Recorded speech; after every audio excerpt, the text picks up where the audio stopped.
오늘도 앞뒤적으로 보시면서 한번 인사하겠습니다. 오늘은 이렇게 인사하겠습니다. 참 오늘 예쁘십니다. 오늘 참 멋있습니다. 이렇게 한번 인사하면 좋겠습니다.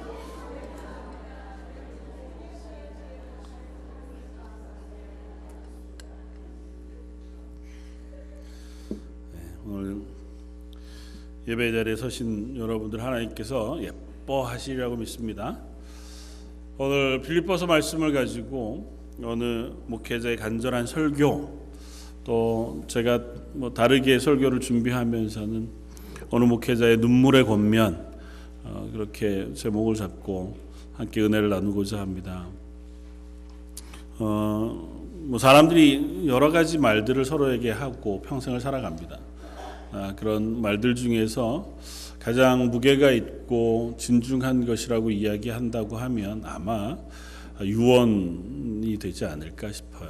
물론 이제 아예 작정을 하고 써놓는 유언장이라는 것도 있지만 한 사람이 그 삶을 마무리할 때쯤 되어서 사랑하는 자녀나 사랑하는 이들에게 진심을 담아서 무엇인가 권면하거나 전하는 말들은 그 자체로 대단한 무게를 가지고 있는 것 같고, 또 그것이 어떤 한 사람의 인생을 바꾸기도 하는 그런 경험들을 하게 되기도 하는 것 같아 보입니다.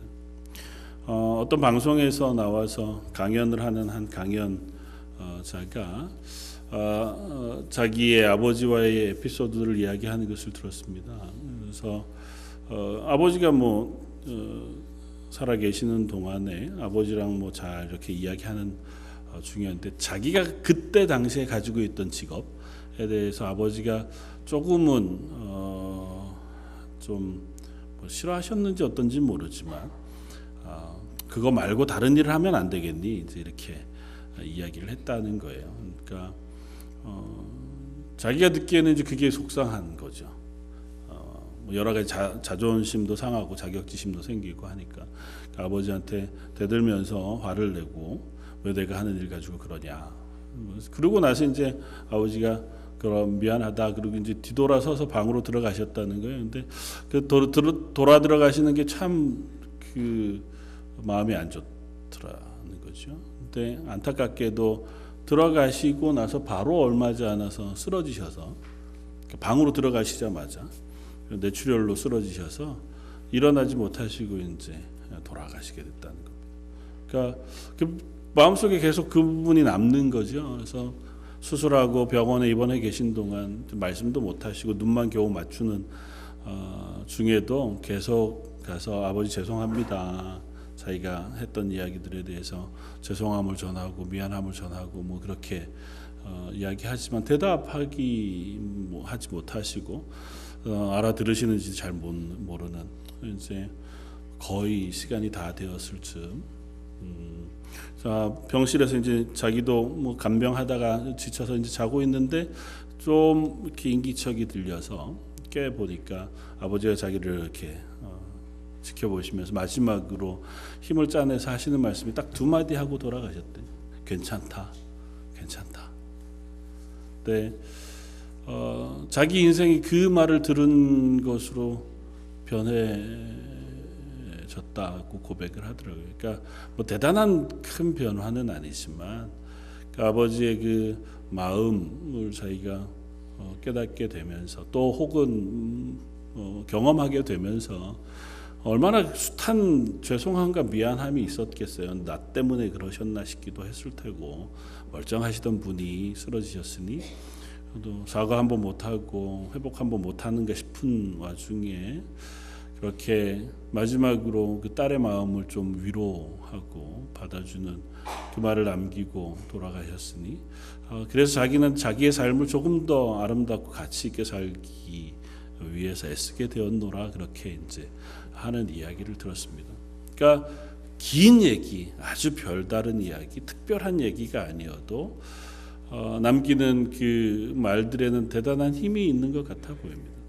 저도 아버님이 생전에 하셨던 말씀들이 여전히 제게 위로가 되기도 하고 때로는 도전이 되기도 하고, 특별히 아버님 목회자셨으니까요. 제가 목회의 길을 걸어가는 동안 제 목회에 대해서 거의 아무 말씀 안 하셨고, 제가 신학을 시작한 이후로부터 뭐 아버지 당신의 목회에 대해서도 제가 하는 목회에 대해서도 특별한 말씀들을 안 하셨어요. 그런데 아주 몇 번, 그리고 이제 나중에 아프실 때 몇 번 하셨던 그 말씀들이 여전히 이렇게 목회를 하는데 지침이 되기도 하고 위로가 되기도 하고 도전이 되는 말씀들로 남아 있습니다. 얼마나 잘 그 길을 걸어갈 수 있는지는 모르지만 그 말이 가지는 무게가 조금 또 다른 무게로 와 닿는 것을 경험하게 됩니다. 오늘 본문 말씀은 사도 바울이 사랑하는 교회 빌립보 교회에 편지하는 편지의 글 중에 일부입니다. 그리고 그 빌립보 교회를 향해서 편지하는 본문 중에 오늘 18절 말씀은 우리들에게 이렇게 들려줍니다. 내가 여러 번 너에게 말하였거니와 이제도 눈물을 흘리며 말하노니. 그러니까 사도 바울이 이 빌립보 교회에 편지하면서 내가 여러 번 너희에게 말했고 지금도 눈물을 흘리면서 너에게 권면하고 싶은 말씀이 있다는 것입니다. 그리고 이 말은 그냥 수식어를 붙여서 하고 있는 것이 아니라 실제로 사도 바울이 자기의 인생의 마지막 순간 즈음에 사랑하는 빌립보 교회 성도들을 향해서 마음을 다해서 간절한 소망을 품고 권면한 권면의 말씀으로 되어져 있습니다. 빌립보 교회와 사도 바울과의 관계는 다른 여러 관계들보다 훨씬 더 깊은 사랑의 관계였던 것을 우리가 성경을 통해서 확인합니다. 처음 교회를 세웠던 것도 빌립보 감옥에 갇혔다가 하나님의 특별한 은혜로 풀려나게 되어진 그 간수의 가정, 또 그 빌립보에 있었던 몇 가정과 함께 교회를 세우고 나서 그들을 위하여 끊임없이 기도하고 수고하고 헌신하고 권면했던 사도 바울이 그 빌립보 교회를 생각하는 마음은 다른 여타한 곳에서도 드러나지만 아주 크고 깊은 사랑과 애정을 품고 있었던 것을 볼 수 있고, 빌립보 교회 역시 사도 바울을 향해서 그랬습니다.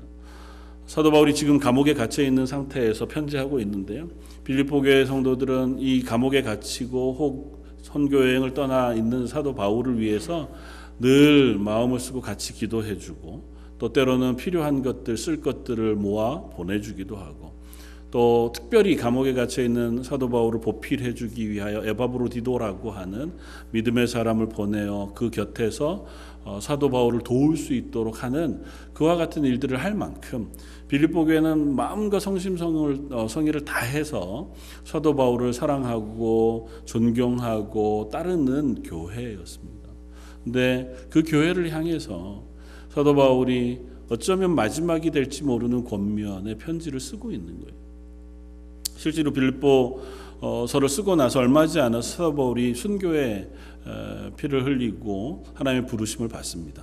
그러니까 이게 유언이라고 작성한 것은 아니지만 사랑하는 교회를 향해서 사도 바울이 그 애정과 사랑을 담아서 그들에게 전하고자 하는 그 핵심 혹은 아주 간절한 소망, 간절한 권면을 담아서 이 빌립보 교회에 편지합니다. 그 편지는 3장 1절이 이렇게 쓰고 있습니다. 끝으로 나의 형제들아 주 안에서 기뻐하라. 너에게 같은 말을 쓰는 것이 내게는 수고로움이 없고 너에게는 안전하니라. 끝으로 이렇게 표현했다고 해서 이게 이제 마지막이다 이런 의미를 꼭 담은 것만은 아니에요. 그러니까 이제 주제를 환기하기 위해서 쓰고 있는 말로도 쓰이기는 하지만 본문 전체를 생각해 보건대 마음을 담아서 이제 내가 너희들에게 권면할 마지막 권면 바로 이런 것이다. 첫 번째가 뭐라고요? 주 안에서 기뻐하라는 것입니다. 빌립보 교회가 지금 서 있는 현재의 상태가 좋고 평안하고 기쁨으로 충만한 상태만은 아닙니다. 빌립보 교회 자체가 비교적 가난한 교회에 속했고요. 또 빌립보 교회의 형편이 믿음의 단단한 자리에만 서서 평안히 신앙생활을 할 수 있는 조건에만 있지 않았습니다. 이방 도시 가운데 서 있었던 교회였기 때문에 이방 사람들이 이 빌립보 교회 성도들을 핍박하고 그들을 조롱하는 일들이 비일비재했고 그들의 도전들이 늘 있어 왔습니다. 뿐만 아니라 유대인들 중에 히브리 사람들 중에 빌립보 교회에 들어온 사람들 중에는 거짓 교사들처럼 그들 위에 스스로 유대인인 것, 히브리인 것을 자랑하고 교만히 행하면서 야 니네가 믿는 게 전부가 아니야. 할례도 행해야 되고 율법도 지켜야 하나님의 구원받은 백성, 선민이 될 수 있어. 잘못된 가르침을 가르치는 것 때문에 교회 안에 혼란도 일어나요. 그런 어려운 상황 속에 여전히 빌립보 교회가 서 있습니다. 그런 그들을 향해서 내가 마지막으로 너에게 하고 싶은 말, 그 중에 가장 먼저 너에게 하고 싶은 것은 주 안에서 기뻐하라는 것입니다.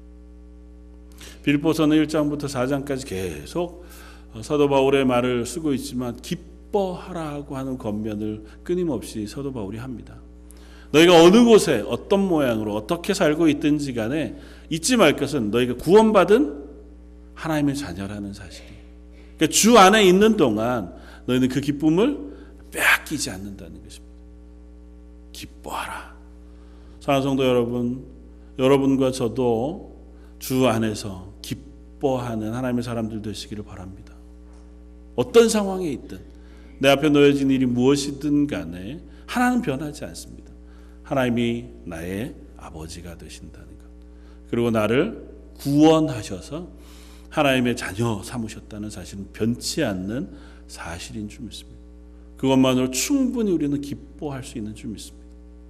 그리고 사도 바울은 연결해서 이렇게 했습니다. 내가 같은 말을 쓰는 것, 너희에게 같은 말을 쓰는 것이 내게는 수고가 좀 적고 너희에게는 안전하다고 얘기해요. 이렇게 얘기하는 거죠. 야, 내가 너희들에게 마지막으로 정말 당부하고 싶은 게 있다. 마음을 다해서 당부하고 싶은 게 있는데 그게 별다른 말이 아니야. 이제껏까지 했던 말과 똑같은 말을 다시 한번 너희에게 하고 싶다. 그러니까 마치 유언과 같이 중요한 얘기를 한다고 불러놓고는 맨날 하던 얘기 또 하는 것과 비슷해요. 근데 사도 바울은 그걸 지금 이 빌립보 교회에 하고 싶은 겁니다. 야, 내가 그동안 니들한테 얘기 안 한 게 있는데 내가 평생 모아둔 거 어디다 숨겨놓은 게 있어. 이런 얘기 마지막 하면 참 좋은데 그거 아니고 마지막으로 내가 너희들은 꼭 당부할 게 있다. 예, 착하게 살아라. 너희들끼리 서로 사랑해라. 이런 얘기하는 것 같은 거죠. 사도 바울이 복음을 전하는 사람이었잖아요. 그러니까 그가 교회에 혹은 복음을 전하는 사람들을 만날 때마다 뭔 얘기했겠어요. 예수 그리스도의 십자가의 구원, 그리고 그 복음으로 인해 우리가 새 사람 된 하나님의 자녀 되었음에 대한 이야기 외에는 다른 것이 할 것이 없었던 사람이잖아요. 마지막으로 내가 너에게 할 얘기도 별반 다른 게 아니다. 그런데 귀 기울여서 들었으면 좋겠다. 다시 한번 신중하게 생각하고 너의 삶을 돌이켜보았으면 좋겠다. 그동안 했던 얘기지만 그거 그냥 늘 듣던 얘기로 듣지 말고 다시 마음에 한번 새겨서 생각해 보면 좋겠다. 그것이 사도 바울의 권면입니다. 왜냐하면 그리스도인 된다고 하는 것, 구원받았다고 하는 것, 내가 하나님의 자녀가 되었다고 하는 것은 그 시점을 통과하는 것으로 끝나는 일이 아니기 때문에 그래요. 어느 시점 딱 여기를 넘어가면 그때부터는 이제 구원받은 그리스도인, 그 전까지는 구원 못 받은 죄인. 물론 하나님의 구원의 방식은 그렇게 진행이 됩니다. 그러나 우리가 구원받은 그리스도인으로 살아가는 방식은 그 시점을 넘고 안 넘고로 끝나는 게 아니고요. 우리가 계속해서 그리스도인으로 하나님의 구원을 향해 나아가는 삶이라고 사도 바울이 얘기해요. 본문 앞쪽에 2장 12절은 이렇게 그래서 권면합니다. 그러므로 나의 사랑하는 자들아, 너희가 나 있을 때뿐 아니라 더욱 지금 나 없을 때에도 항상 복종하여 두렵고 떨림으로 너희 구원을 이루라. 누구에게 편지하고 있다고요? 빌립보 교회 성도들에게. 빌립보 교회 성도들은 구원을 받은 사람들일까요? 전혀 구원받지 못한 사람들일까요? 구원받은 사람들이에요. 그 사람들에게 뭐라고 권면한다고요? 두렵고 떨림으로 너희 구원을 이루라고 권면한다. 구원받았으나 너희가 여전히 두렵고 떨림으로 그 구원을 이루어 갈 것을 부탁해요. 이건 어떤 의미에서 그러냐 하면 구원은 입장권을 획득 딱 하고 그러고 나면 이제 입장이 딱 완료되는 것이 아니고, 사도 바울이 지금 권면하고 있는 것은 구원은 여정이라는 거예요. 하나님 나라를 향해서 가는 길이라는 거죠. 물론 우리가 이미 예수 그리스도의 보혈의 피로 새 사람이 되고 새 생명을 얻은 그 순간 하나님의 자녀가 되죠. 그건 변개치 않습니다.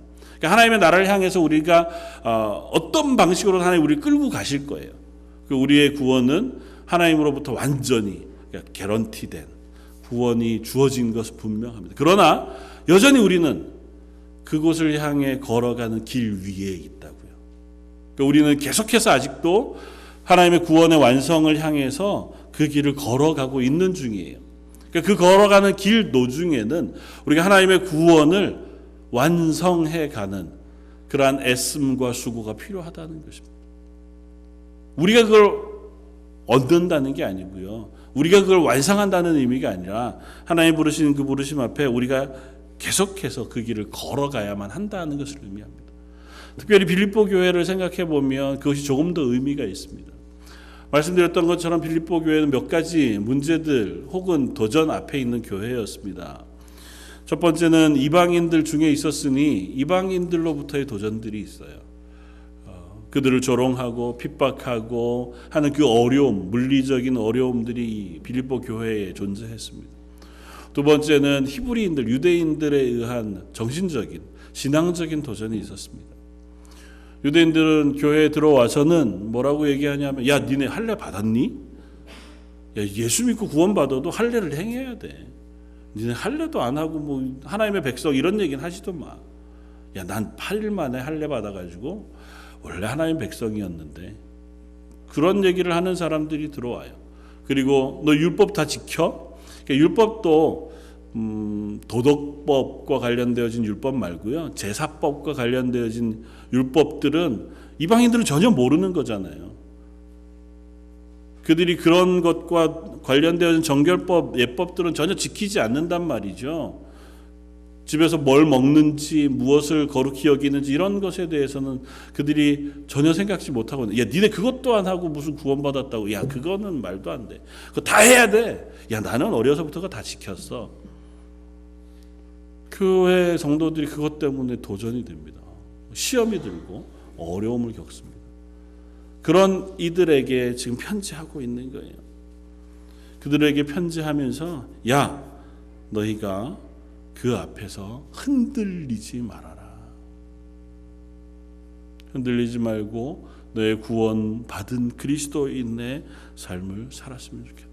그래서 오늘 읽은 18절에 그렇게 간절히 얘기하는 거예요. 내가 여러 번 너에게 말하였거니와 또 눈물을 흘리며 말한다. 정말 간절한 마음으로. 이제 내가 너희를 다시 볼 수 없을지도 몰라.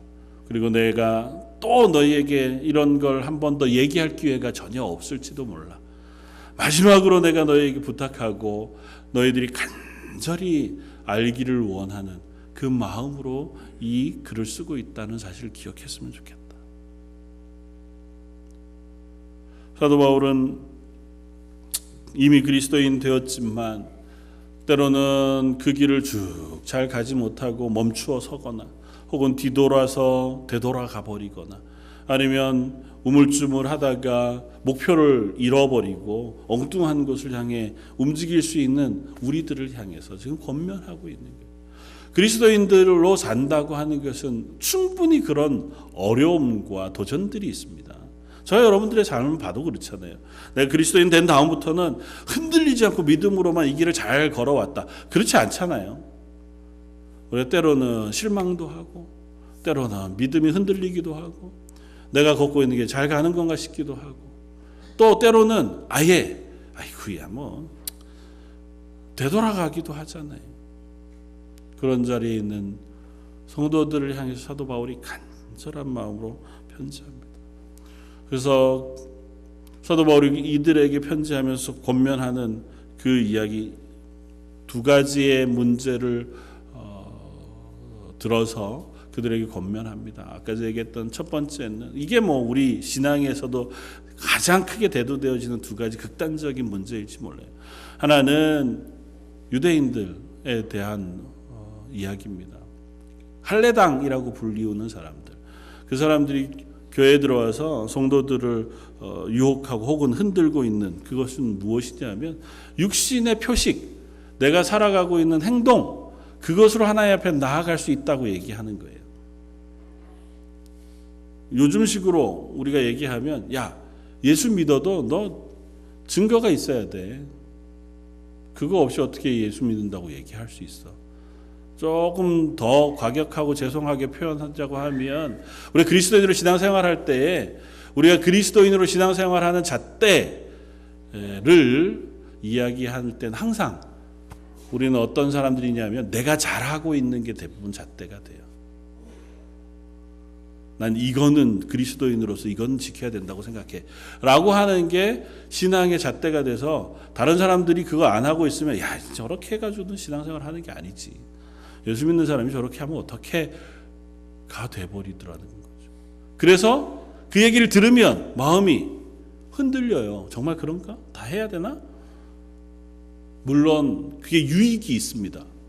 이 유대인들이 이야기하고 있는 혹은 히브리인들이 얘기하는 율법을 지키는 게 왜 우리에게 나쁜 게 되겠어요? 율법을 지킬 수 있으면 좋지요.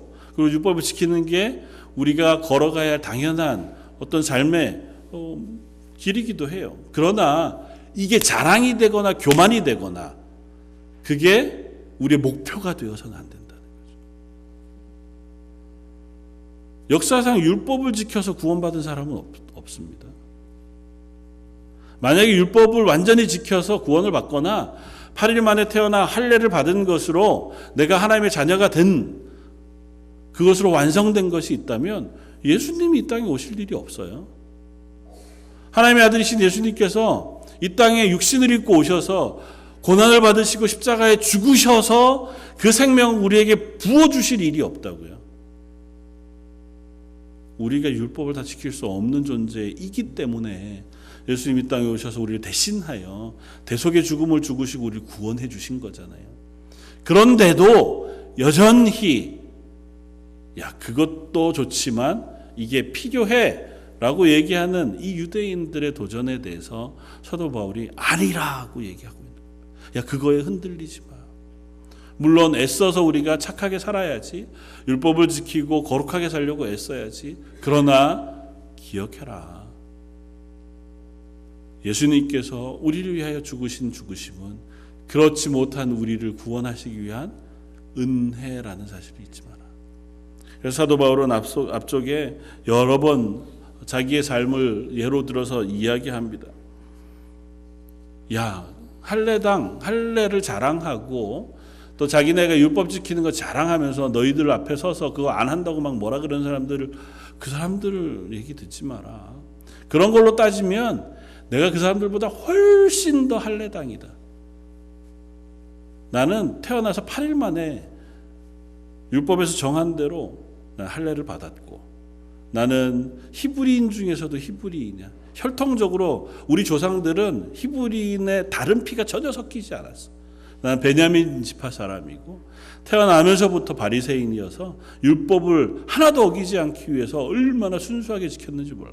그러니까 니들이 얘기하는, 그 사람들이 얘기하는 걸로 따지면 나는 정말 정통 히브리 사람, 율법을 다 지켜 행하고 이걸로 구원 얻는다면 세상 누구는 못 얻어도 나는 얻을 수 있을 만한 사람이야. 그런데 이렇게 얘기합니다. 3장 7절. 그러나 무엇이든지 내게 유익하다는 것을 내가 그리스도를 위하여 다 해로 여길 뿐더러 또한 모든 것을, 3장 7절, 모든 것을 해로 여김은, 여기서 해로 여긴다는 얘기는 나에게 해코지가 되는 것으로 여긴다는 의미보다 여기는 죄송하지만 배설물, 똥으로 생각한다는 게, 그런 것들 다 아무 쓸모없는 것으로 생각하는 이유는 내 주 그리스도 예수를 아는 지식이 가장 고상하기 때문이다. 내가 그를 위하여 모든 것을 잃어버리고 배설물로 여기는 이유는 그리스도를 얻고 그 안에서 발견되려 함이니. 내가 가진 의는 율법으로 난 것이 아니 오직 그리스도를 믿음으로 말미암은 것이니 곧 믿음으로 하나님께로부터 난 의이다. 야, 내가 하나님의 자녀 되었다는 건 율법부터 난 게 아니야. 내가 그런 걸로 난 거라고 해도 자랑할 게 되게 많아. 그 사람들에 비하면 훨씬 더 많지만 난 지금 그게 마치 아무것도 아닌 쓰레기처럼 여겨져. 왜냐하면 예수 그리스도 그 보혈의 피로 내가 구원받았다는 사실이 더 소중하고 그게 더 중요하기 때문에. 그리고 내가 구원받은 것은 내가 율법을 잘 지켜서가 아니라 하나님이 선물로 주신 그 은혜 때문에 구원받은 것이니 그 구원을 놓치지 않고 그 은혜 가운데 서기 위해서 나는 이 앞의 것들은 아무 쓸모없는 것으로 여긴다는 거예요. 그래서 마지막 12절은 이렇게 했습니다. 11절 어떻게 해서든지 죽은 자 가운데서 부활에 이르려 하노니 내가 이미 얻었다 함도 아니요 온전히 이루었다 함도 아니라 오직 내가 그리스도 예수께 잡힌 바 된 그것을 잡으려고 달려간다. 사도 바울은 사도잖아요. 자기의 인생 회심한 이후의 모든 인생을 복음을 전하는 데 섰던 사람입니다. 교회를 세우고 교회에서 성도들을 가르치는 일로 자기의 삶을 살았던 사람이에요. 그럼에도 불구하고 뭐라고 고백한다고요? 내가 이미 얻었다 함도 아니요 또 온전히 이루었다 함도 아니라 나도 아직 완전히 다 그걸 이루거나 완전히 다 얻었다고 생각하지 아니한다. 지금 순교를 앞두고 있는 마당에 자기의 인생을 믿음으로 다 살아온 그 끝에 있는 마당에도 여전히 내가 그리스도 예수께 잡힌 바 된 그것을 잡으려고 달려간다고 고백해요. 하나님 내게 주신 그 구원의 은혜, 그것들을 내가 붙잡고 그 안에 서 있기 위해서 수고하고 애쓰며 그 길을 달려가려고 애쓰고 있다고 설명합니다. 그러면서 사도 바울은 빌립보 교회 성도들에게도 동일한 것을 권면하는 거예요. 야, 너희가 구원받은 것 육신의 증거로 구원받은 거 아니다. 너희는 예수 그리스도의 보혈의 피로 구원받은 그 자리에 쓴 사람들이니 그걸 붙잡고 놓치지 않기 위해서 그 안에서 하나님의 구원의 완성의 자리에 서기까지 진실하게 달려가는 사람이 되었으면 좋겠다. 그것이 첫 번째 권면. 두 번째는 오늘 본문부터 시작하는 두 번째 권면. 두 번째라고 얘기하기는 좀 그렇지만요. 오늘은 이렇게 씁니다. 내가 여러 번 너에게 말하였거니와 이제도 눈물을 흘리며 말하노니 여러 사람들이 그리스도의 십자가의 원수로 행하느니라. 이 여러 사람들이라고 표현된 사람들이 누구냐? 그럼 사실은 명확하지 않아요. 앞쪽에 얘기되어진 히브리 할례당이라고 부르는 거짓 교사들을 의미하는 건지 아니면 지금 편지를 받고 있는 빌립보 교회 성도들을 얘기하는 건지 명확하진 않지만 빌립보 교회 성도들이라고 받아들여도 본문이 무방합니다. 그러니까 저와 여러분들을 향해서 동일하게 권면하는 눈물의 권면으로 들어도 조금도 이상하지 않습니다. 우리들에게 얘기하는 거예요. 내가 눈물을 흘려 너희들에게 권면하노니 지금도 그리스도 예수의 십자가의 원수로 행하는 사람들이 있다. 너무 두렵잖아요. 너무 무서운 말씀이잖아요. 연결해서 이렇게 계속 얘기합니다. 그들의 마침은 멸망이요 그들의 신은 배요 그 생각은 그 영광은 그들의 부끄러움에 있고 땅의 일을 생각하는 자라. 사실 우리가 전혀 관계 없을 것 같은 사람들이고 이 사람들 멸망에 마땅한 사람들이라고 생각할 만하지만 이 편지를 누구에게 쓰고 있다고요? 빌립보 교회에 쓰고 있다고요. 자기가 가장 사랑하는 성도들에게 심지어 자기를 가장 사랑해주고 자기를 서포트해주고 위하여 기도해주고 있는 성도들을 향해서 간절한 마음으로 마지막에 울면서 눈물을 흘리면서 권면하는 거예요. 그래도 여전히 예수 그리스도의 십자가 그 구원의 원수로 행하는 사람들이 있다. 그 사람들은 자기의 배를 신으로 삼아. 그 무슨 의미냐 하면 이걸 우리말 번역으로 다시 읽으면 이렇습니다. 그들의 마지막은 멸망입니다. 그들은 그들의 배를 자기의 하나님으로 삼고 자기의 수치를 영광으로 삼고 땅의 것만을 생각하는 사람들입니다. 자기의 배를 하나님으로 삼는 건 뭘까요? 이 땅의 욕심이 자기의 목표가 된 사람들. 하나님을 섬기고 하나님이 내 인생의 가장 소망이 되어야 할 것이 그리스도인인데, 그리스도인인 우리가 그 하나님이 아니라 이 땅의 것이 목표가 되고 그게 내 관심의 전부가 되는 예가 있다는 거예요. 그리고 그걸 좀 과격하게 얘기하면 예수 그리스도의 십자가의 구원의 원수처럼 사는 길로 나아가는 것과 같다는 거예요.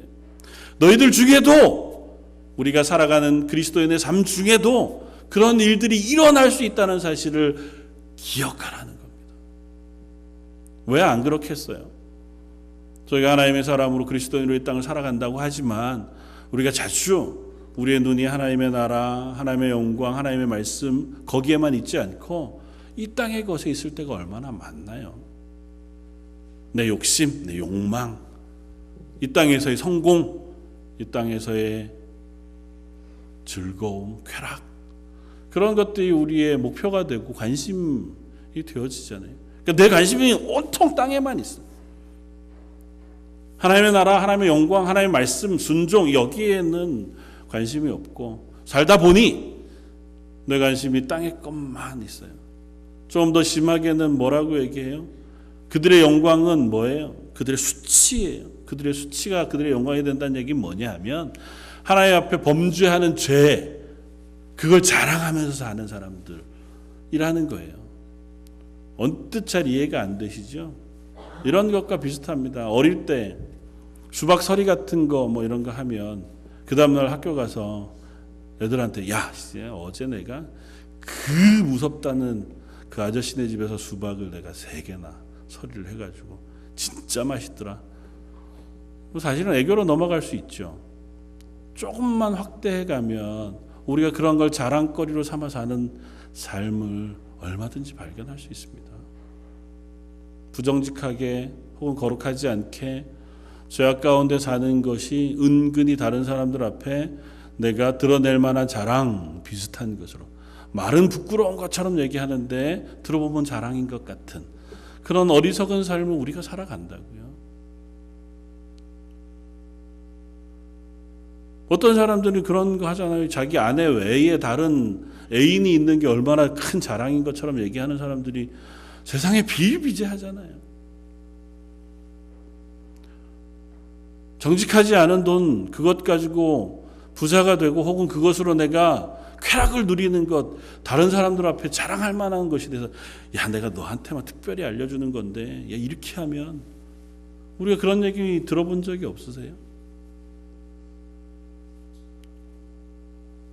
우리가 그렇게 살아가는 자리에 얼마든지 놓여질 수 있다. 이거 조금 아까 얘기한 할례당이라고 하는 신앙의 한 부류의 극단적인 반대쪽이에요. 난 구원받았으니 이제는 막 살아도 돼 로 가는 거예요. 종교에 불과한 게 돼버리는 거죠. 내가 받은 구원은 종교에 불과해. 주일날 예배드리는 것, 이걸로 끝. 나머지 삶은, 내 삶에는 그리스도인의 증거가 전혀 드러나지 않아도 나는 교회 가는데 뭐, 난 예수 믿어. 하나님 날 구원하셨는데, 그걸로 만족하는 어리석은 자리에서는 또 다른 한 극단에 대해서 얘기하는 거예요. 사도 바울이 눈물을 흘려가며 그들에게 마지막으로 권면하고 싶은 게 그거예요. 조심해라. 우리가 이 땅에 살아가는 동안 이 두 극단을 조심해라. 내 행위, 내 열심, 이걸로 구원받을 수 있을 거라고 하는 착각도 잘못된 것이지만, 구원받았다고 내 인생 가운데 그저 그냥 하나님 믿는 건 종교에 불과하고 내 삶은 삶대로 이 세상의 법칙과 이 세상의 것들에 관심을 두고 그 땅의 것만 생각하면서 살아가는 어리석은 삶도 버려라. 그 결국은 뭐라고요? 멸망이라고요. 내가 이렇게 얘기하는 이유가 있다. 그건 뭐냐 하면 20절, 그러나 우리는 우리의 시민권은 하늘에 있는지라 거기로부터 구원하는 자 곧 주 예수 그리스도를 기다리노니 그는 만물을 자기에게 복종하게 하실 수 있는 자의 역사는 하나님의 권능의 역사로 우리의 낮은 몸, 우리의 낮은 몸을 자기의 영광의 몸의 형체와 같이 변하게 하시리라. 이 땅을 살아가는 동안 우리는 참 낮고 누추한 몸을 살아가요. 욕심을 이길 수도 없고 세상의 유혹 그것들을 담대히 벗어버리지도 못하고, 안 먹으면 배고프고, 남들 잘 되는 거 보면 배 아프고, 또 내가 못 가진 것 때문에 힘겹고, 내 눈앞에 있는 문제들 때문에 지치는 낮고 천한 몸을 살아요. 그러나 기억하라는 겁니다. 우리를 구원하신 예수님께서 부활하셔서 영광의 육체로 하나님 우편에 계신 것처럼 곧 그때에 우리를 이 낮은 육체에서 영광의 육체로 변하게 하실 것이다. 우리의 시민권은 거기에 있다. 지금 살아가는 이 땅의 삶이 전부가 아니고 그 하나님의 나라의 영광의 삶이 우리의 본향이자 우리의 시민권인 것을 잊지 말아라. 그러니까 제발 이 땅에 살아가는 동안에는 나그네처럼 살았으면 좋겠다. 이 땅에 살아가는 동안에는 사도 바울이 고린도서에서 편지하고 있는 것처럼 너희는 그리스도의 편지라, 너희는 그리스도의 대사와 같다. 이 땅을 살아가는 동안에는 우리는 그저 이 땅에서 마치 남의 나라와 사는 것처럼, 또 적국 가운데 살아가는 것처럼 우리를 조롱하고 도전해오고 또 혹은 실망하는 사람들 속에 놓여 있다 하지만, 우리가 사는 것은 우리의 본향인, 그리고 우리의 주인이시자 아버지신 하나님을 자랑하고 하나님의 덕을 위하여 또 하나님의 영광을 위하여 살아가는 사람인 것을 잊지 말아라. 온 세상을 주관하시는 능력으로 우리를 그 하나님의 나라로 인도하시고 변하게 하실 그 하나님을 사모하면서 오늘도 그리스도인으로 살았으면 좋겠다. 그것이 사도 바울의 마지막 눈물의 권면인 줄 믿습니다. 사랑하는 성도 여러분, 저 여러분들에게도 이 권면을 묵상할 수 있는 시간들이었으면 좋겠습니다.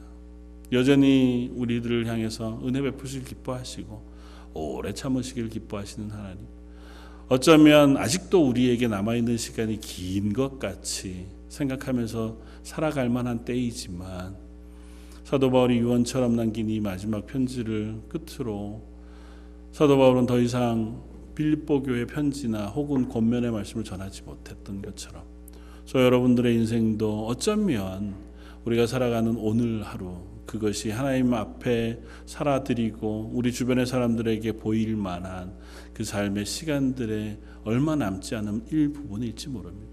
저 여러분들의 삶이 하나님 앞에는 고백이 되고 우리 주변 사람들에게는 증거가 되는 그 믿음의 삶을 살아가실 수 있는 저 여러분들 되시기를 주님의 이름으로 축원을 드립니다. 같이 한번 기도하겠습니다.